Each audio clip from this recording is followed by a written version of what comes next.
Hello అందరికీ మాట సాయం ఛానల్కి స్వాగతం. ఈరోజు చాలామందికి నచ్చనిదే మీరు కరెక్ట్గానే విన్నారు. అతి తక్కువ మందికి నచ్చేటువంటి కాకరకాయ రెసిపీ ఎలా చేసుకోవాలో చూద్దాం.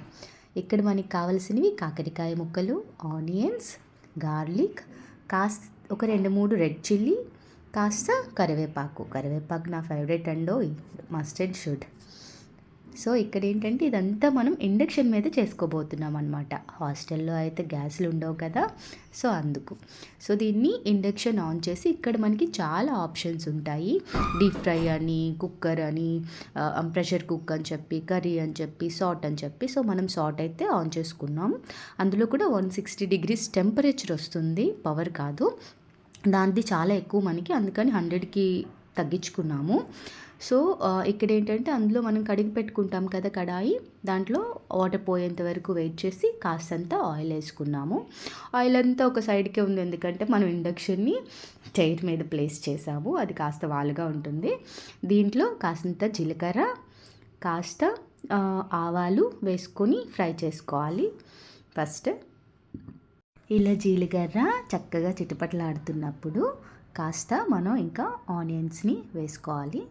ఇలా ఆనియన్స్ని వేసుకున్నాక గార్లిక్ కూడా వేసేసుకున్నాము, కాస్త సాట్ చేసుకున్నాక ఇందులోనే మనకి రెడ్ చిల్లీస్, కరివేపాకు కూడా అలానే వేసేసుకొని ఇది బాగా ఆనియన్స్ కలర్ కాస్త ట్రాన్స్పరెంట్ కలర్ వచ్చేంత వరకు కాస్త మనం ఫ్రై చేసుకున్నాం అన్నమాట ఇలాగా.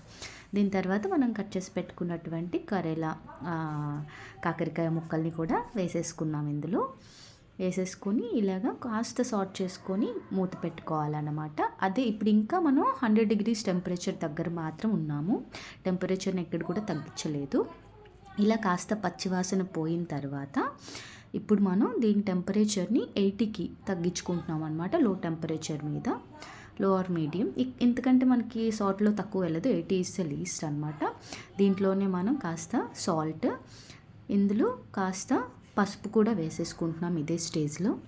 ఇలా వేసుకుని సాల్ట్ వేసుకోవడం వల్ల ఏంటంటే ఆ ముక్కల్లో ఉన్నటువంటి నీటిని అది బయటికి తీస్తుంది, ఆ నీటితోని అది బాగా కుక్ అవుతుంది అనమాట. ఎప్పుడైనా హార్డ్గా ఉన్న వెజిటబుల్స్ని వండేటప్పుడు సాల్ట్ ముందుగానే వేసుకుంటే బాగా ఉడుకుతాయి.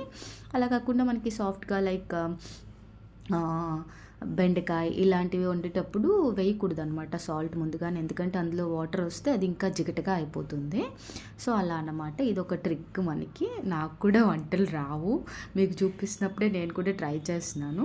ఇక్కడ మనకి అంతకంటే పెద్ద ట్రిక్ ఇప్పుడు నేను చెప్తున్నాను. మనం చాలా తక్కువ ఆయిల్ వేసుకొని చేసుకుంటున్నాం కదా, అలాంటప్పుడు ఫ్రై అవ్వటం అనేది చాలా కష్టం.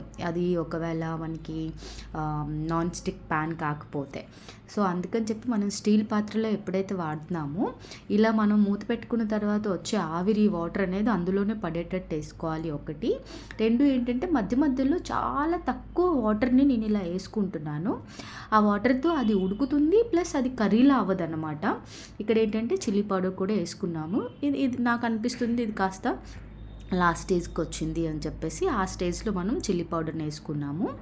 సో అర్థమైంది కదా, మనకి ఏంటంటే చెక్ చేసుకుని ఇన్ని నీళ్లు పోసుకుంటే అది చక్కగా ఫ్రైలా అవుతుంది, కర్రీలా అయిపోకుండా. సో ఇక్కడ మనం ఏంటంటే కాస్త సాట్ చేసుకున్నాక నేను చెక్ చేస్తున్నాను అనమాట, ఒక ముక్కని కట్ చేద్దాము, అది ఉడికిందా లేదా తెలుస్తుంది అని చెప్పేసి. చాలా గట్టిగా ఉందండి. సో అందుకని చెప్పేసి ఈ స్టేజ్లో మళ్ళీ నేను కాసిన్ని వాటర్ పోసుకోవాలి అని చెప్పి అయితే డిసైడ్ అయ్యాను. సో ఇలా కాస్త సాట్ చేసిన తర్వాత మీరు అబ్జర్వ్ చేయొచ్చు, చాలా తక్కువ అంటే చాలా తక్కువ వాటర్, మోస్ట్లీ ఒక 2-3 స్పూన్స్ ఆఫ్ వాటర్ అన్నమాట. దాన్ని వాటర్ని ఇందులో పోసుకున్నాక దీన్ని ఇంకా మూత పెట్టుకోవాలి. కాసింత ఒక 2-3 minutes వరకు ఇంకా అయిపోతుంది మనకి కర్రీ అనేది. సో ఇక్కడ ఏంటంటే మళ్ళీ ఒకసారి సాట్ చేసుకొని ఉడికిందా లేదా అనేది చెక్ చేసుకోవచ్చు. ఇక్కడ ఏంటి మనకి చాలా తక్కువ ఆయిల్ వేస్తున్నాం కాబట్టి ఆబ్వియస్గా మాడిపోయిన అట్టు అనిపిస్తుంది, బట్ అంతలా లేదు. మనం ఎందుకంటే దగ్గర కాస్త టైంలోనే మనం దాన్ని ఇలా చక్కగా కలుపుకుంటూ ఉండాలన్నమాట. కలుపుకుంటా లేకపోతే అది ఖచ్చితంగా అడుగు పట్టేస్తుంది. సో మళ్ళీ నేను ఆ 2-3 మినిట్స్ అయిన తర్వాత ఒకసారి చెక్ చేస్తున్నా, వాటర్ పోసి ఉడికించుకున్నాక చెక్ చేసేటప్పటికి చక్కగా ముక్క అయితే ఉడికిపోయింది. సో ఇది మన ఫైనల్ స్టేజ్. ఇంకా కాస్త కలిపి పెట్టేసి ఇంకా ఫైనల్గా అయితే ఇంకా మనం ఇండక్షన్ని కట్టేసాము, అలవాట్లో పొరపాటు. ఇంకైతే పెట్టేసుకొని టేస్ట్ అయితే చూసేద్దాం. సో ఇక్కడ అన్నంలో కలుపుకొని తింటే నేనైతే ట్రూత్ చెప్తాను, ఎందుకంటే నాకు కూడా వంట రాదు, నేను కూడా ట్రై చేస్తున్నాను. కారం అయితే చాలా ఎక్కువ అయిపోయింది, ఎందుకంటే మనం ఒక 2-3 మిర్చి వేసాము, అందులో కూడా మిర్చి పౌడర్ కూడా వేసాము. కారం అయితే చాలా ఎక్కువ అనిపించింది నాకు. But I liked it. First try best try. Thank you.